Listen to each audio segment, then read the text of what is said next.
My name is Sarah Miller, and one simple question changed my marriage forever. I did not yell, I did not argue, I did not accuse anyone. I only asked my husband one quiet question. After that, he stopped speaking to me. Not for one day, not for 2 days, for weeks. He acted as if I no longer existed. We lived in the same house. We ate at the same table. We slept in the same bedroom. But he never spoke a single word to me.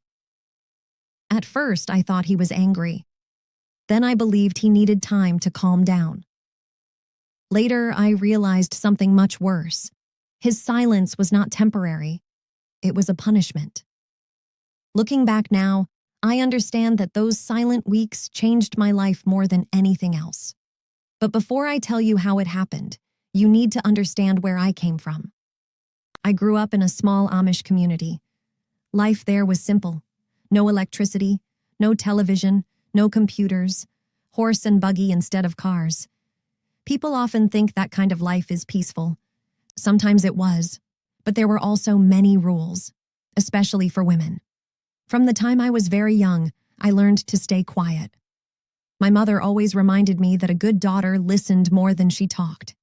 During church, if I whispered even one question, she gently touched my arm. Be still. Those words became part of my life. At home, at church, everywhere.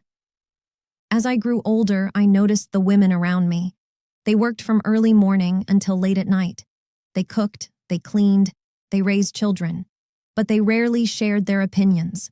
The men made the important decisions. The women accepted them. That was simply how life worked. Or at least, that was what I believed. When I turned 19, I married a man named Jacob. We had spoken only a few times before the wedding. That was completely normal in our community. After the ceremony, I moved into his home. From that day forward, I was expected to become a good wife. I truly wanted to. Jacob worked hard. He never wasted money. He cared about the farm. Most people respected him. He was not a cruel man. At least, not in the way most people imagine. He never hit me. He never shouted. He never called me bad names. But he also never talked very much. Most evenings we sat together in complete silence. He read the newspaper. I washed dishes. Sometimes an entire hour passed without either of us saying anything. At first, I thought that was simply part of marriage. Nobody had taught me differently. Every morning began the same way. I woke before sunrise, started the fire, prepared breakfast, fed the chickens, collected eggs, cleaned the kitchen. Then I moved on to the next job. There was always another job waiting. Life followed the same routine every day. Months passed. Then one afternoon, something happened. I was cleaning our bedroom, dusting shelves, straightening blankets, moving books. While cleaning Jacob's nightstand, I noticed our family Bible lying open. That surprised me. Jacob rarely read books unless they were connected to work. As I lifted the Bible, an envelope slipped onto the floor. I picked it up. The letter had come from a bank. Across the top of the page, one word immediately caught my attention. Mortgage. I froze. Our community believed people should avoid debt whenever possible. Borrowing large amounts of money was not something anyone talked about openly. I carefully placed the paper back where I found it, but I couldn't stop thinking about it. Why had Jacob borrowed money? Why hadn't he mentioned it? For days, I carried those questions inside me. Every time I wanted to ask, I stopped myself. Good wives did not question financial decisions. That was what I had always been taught. Still, the question refused to disappear. One evening, I finished washing the supper dishes. Jacob sat at the table reading his newspaper. The house felt unusually quiet. I dried one last pan. Then I turned toward him. My heart beat so fast I thought he might hear it. Finally, I spoke. Jacob, why did you take a mortgage on the farm? The words were barely louder than a whisper. The room became completely still. The newspaper slowly lowered. Jacob looked directly at me. I had never seen that expression before. There was no anger, no surprise, only a cold look that made me feel like a stranger inside my own home. Without saying a single word, he folded the newspaper, very carefully, very slowly. He stood up, walked past me, opened the front door, then disappeared outside. I remained standing beside the sink. I waited for him to come back. I expected an explanation, or maybe an argument. Instead, only silence came back into the house. That night, supper stayed on the table until it became cold. Jacob never came inside. Hours later, I finally went upstairs. When he entered the bedroom, he did not climb into bed. Instead, he took an old blanket from a wooden chest. Then he spread it across the floor. Without looking at me, he lay down. His back faced me. I stared at the ceiling until morning. I kept asking myself the same question. What had I done? Had one simple question really changed everything? I still didn't know it then, but that single sentence had started the hardest weeks of my entire life. After that night, everything changed. The next morning, I woke before sunrise as usual. I lit the stove, made breakfast, set the table. Everything looked normal, but nothing felt normal. Jacob came downstairs without looking at me. I placed a cup of coffee beside his plate. Usually he nodded. Sometimes he quietly said thank you. That morning, nothing. He picked up the cup, drank his coffee, finished his breakfast, then walked outside. Not one word. I stood alone in the kitchen. At first, I thought he simply needed time. Maybe he was upset. Maybe he would speak after work. That evening, I prepared his favorite meal, fresh bread, beef stew, homemade butter. I hoped it might help. He came inside, washed his hands, sat at the table, ate every bite, then stood up and walked away. Again, without speaking. The silence hurt more than I expected. If he had shouted, I would have known he was angry. If he had argued, I could have apologized. But silence gave me nothing. No answers. No chance to explain. Only confusion. That night, he slept on the floor again. His blanket stayed beside the wall. Mine stayed on the bed. The space between us felt larger than the room itself. By the third day, I started blaming myself. Maybe I should never have asked. Maybe good wives really stayed out of financial matters. Maybe I had crossed a line I didn't understand. I replayed the moment again and again. The same 6 words. Why did you take a mortgage on the farm? The question sounded harmless now. Yet somehow it had destroyed our peace. A week passed. Jacob still refused to speak. We lived together like strangers. Every morning I prepared breakfast. Every afternoon I worked in the garden. Every evening I cooked supper. He accepted everything, but never looked at me. If I entered one room, he quietly left it. If I handed him something, he took it without making eye contact. I had never felt so invisible. Soon I stopped trying to start conversations. There seemed no reason. Silence always answered. After several days, I began leaving small notes on the kitchen table. We need more flour. Your mother stopped by today. The cow seems sick. The notes disappeared. I knew he read them, but he never replied. Not one word. Even Sunday became painful. We attended church together. Men sat on one side, women on the other. From across the room, I could see Jacob. He talked to other men. He smiled. He even laughed once. But when church ended, he walked past me as though I wasn't there. Some of the women noticed. I could feel their eyes following us. Nobody asked questions. Nobody offered comfort. Everyone pretended everything was normal. That silence felt almost as painful as Jacob's. One afternoon, I visited my mother. She immediately noticed something was wrong. She asked if I was feeling sick. I almost told her everything. The words reached my lips. Then I stopped. I had been raised to protect my marriage. Talking about problems outside the home felt like another betrayal.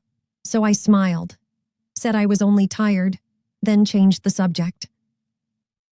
On my walk home, I realized something. I no longer knew who I was. I spent every day cooking for someone who ignored me, cleaning a house where I felt like a guest, sleeping beside someone who treated me like air. The loneliness became physical. Sometimes I caught myself talking aloud while hanging laundry, only to hear another human voice, even if that voice was my own. One evening, I accidentally dropped a plate. It shattered across the kitchen floor. The loud sound echoed through the house. Jacob walked into the room. For 1 second, I thought he might finally speak. Instead, he looked at the broken pieces, turned around, and walked away, without a single word. I sat on the floor surrounded by broken pottery. For the first time in my marriage, I cried without trying to hide it. No one came. No one asked if I was all right. Only the sound of my own tears filled the room. That night, I couldn't sleep. I stared into the darkness. Then something unexpected happened. A thought entered my mind. Maybe this silence isn't about my question. Maybe it's about the answer. Maybe Jacob wasn't angry because I asked. Maybe he was afraid because I had discovered something. The mortgage, the hidden letter, the way he reacted. None of it made sense anymore. Unless there was a much bigger secret hiding behind that piece of paper. For the first time since everything began, I stopped asking myself what I had done wrong and started asking, what was Jacob trying so hard to hide? Months passed before I finally understood the truth. The silence was never really about my question. It was about what my question had uncovered. Once that thought entered my mind, I started paying attention to small details, things I had ignored before. Every evening, Jacob worked later than usual. Sometimes he stayed in the barn long after dark. Other nights, he disappeared without explaining where he had been. Before all this happened, I never questioned it. Now, every little thing seemed important. One afternoon, I was hanging clothes outside when our neighbor, Mr. Fisher, stopped beside the fence. He smiled politely. Then he asked if Jacob was home. I told him he was working in the fields. Mr. Fisher nodded. Before leaving, he quietly said something that stayed in my mind. Tell him the payment is due next week. Then he quickly walked away. Payment? What payment? Our neighbors almost never spoke about money. The words made my stomach tighten. That evening, Jacob came home after sunset. His boots were covered with mud. His face looked exhausted. I wanted to ask about Mr. Fisher. Instead, I stayed quiet. I already knew what silence felt like. I didn't want another wall between us. Still, questions kept growing inside me. A few days later, Jacob left before sunrise. He forgot his work jacket. I picked it up to take it outside. As I lifted it, something heavy fell from the pocket. A small notebook landed on the floor. I stared at it for several seconds. I knew I should leave it alone. But I also knew my marriage had already changed. Slowly, I opened it. Inside were numbers, dates, payments, amounts of money. There were also several names. One of them belonged to the same bank I had seen on the mortgage paper. Another page listed overdue payments. My hands started shaking. This was much bigger than I imagined. Jacob wasn't hiding one loan. He was hiding serious financial problems. I quickly closed the notebook, then placed it exactly where I had found it. When Jacob returned home, I said nothing. Not because I was afraid anymore, because I wanted to understand everything first. Over the next week, another strange thing happened.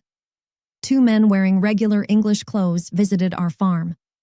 That almost never happened. They stayed outside talking with Jacob for nearly an hour. Their conversation looked serious. One man pointed toward the barn. The other opened a folder filled with papers. Jacob signed something. Then both men drove away. I watched everything through the kitchen window. He never noticed. That night, he still refused to speak. But I noticed something different. His shoulders looked heavy. He seemed worried. For the first time, I wondered if he was suffering too. Not because of me, because of whatever secret he was carrying. Days later, I visited the local feed store. While waiting in line, I overheard two farmers talking. One mentioned rising costs, the other complained about poor harvests. Then one man quietly said, "Some people are borrowing more money than they can ever repay." Those words immediately reminded me of Jacob. When I returned home, I looked around the farm differently. The old fence that needed repairs, the broken wagon sitting beside the barn, the fields that had produced less corn than usual. Maybe everything was connected. Maybe Jacob had borrowed money trying to save the farm.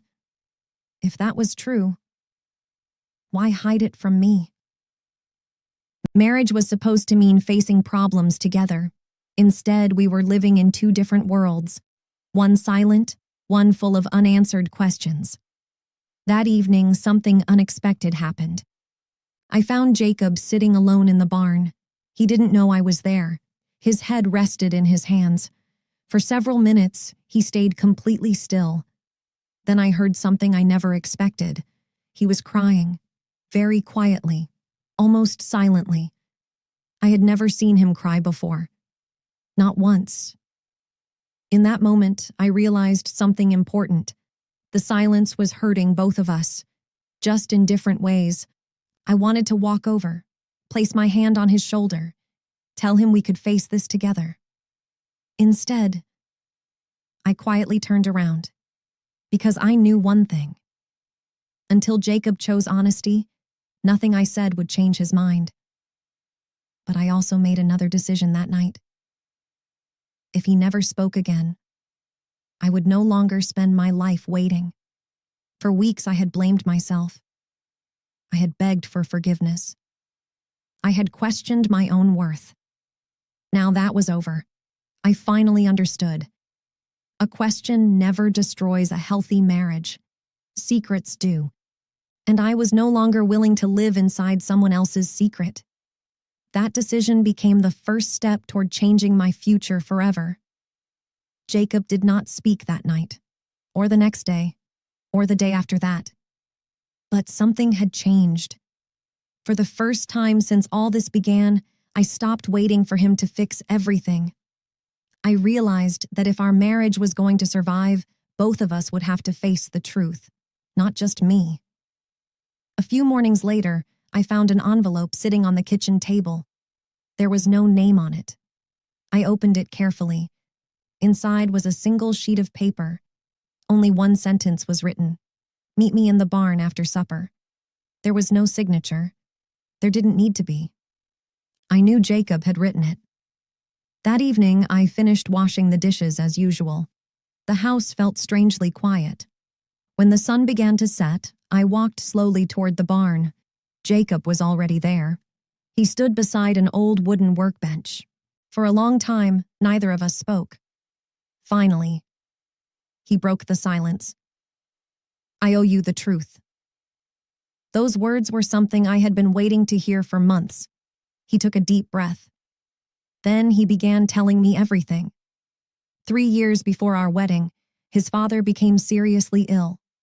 The farm stopped making enough money. Medical bills grew quickly. At the same time, several harvests failed because of bad weather. The family borrowed money to keep the farm alive. At first, everyone believed things would improve, but they never did. The debt became larger every year. When Jacob's father passed away, the responsibility fell on him. He inherited the farm. He also inherited every unpaid loan. Jacob admitted he was ashamed. He believed a good Amish man should provide for his family without borrowing money. Every payment reminded him that he had failed. When we married, he wanted to tell me everything. More than once he tried, but each time, fear stopped him.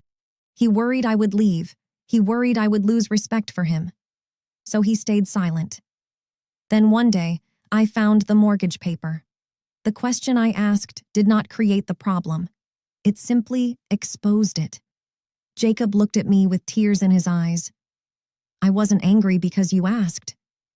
I was afraid because I could no longer hide." Hearing those words changed everything. For months, I believed I had destroyed our marriage. Now I understood the truth. The silence had started long before my question. It had started the day fear became stronger than honesty. I slowly walked closer to him. Then I asked another question. Why didn't you trust me? Jacob lowered his head. I thought protecting you meant hiding the truth. He paused before continuing. But all I really did was leave you alone. Neither of us spoke for several minutes. The barn remained completely quiet. Outside, I could hear the horses moving softly. Finally, I reached for his hand. I cannot change the past, but I don't want us to live like strangers anymore. Jacob nodded. Then, for the first time in many weeks, he hugged me. Both of us cried, not because every problem had disappeared, because the silence finally had. Over the next several months, we worked together instead of separately. We created a budget. We sold equipment we no longer needed. We accepted help from trusted relatives. The work was difficult. Some days felt impossible, but every decision was made together.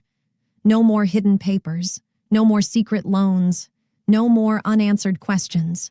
Slowly, the debt became smaller. Our marriage became stronger. Years later, people often asked how we survived such a difficult season. My answer was always the same. It wasn't money that nearly destroyed us. It was silence. Debt can be repaid. Trust takes much longer. Today, when young couples ask me for advice before marriage, I tell them something very simple. Never be afraid of honest conversations. Money problems can be solved. Fear can be faced. Mistakes can be forgiven. But silence grows heavier every single day. Looking back now, I no longer remember that question with regret. I remember it with gratitude. Because one quiet sentence forced us to face the truth. And the truth, painful as it was, gave us a chance to build a better future. If there is one lesson my story teaches, it is this. A marriage is not built by hiding problems. It is built by facing them together. Sometimes the hardest question is also the most important one. Mine was only 6 words. Why did you take a mortgage on the farm? Those 6 words changed our lives forever, but they also saved our marriage.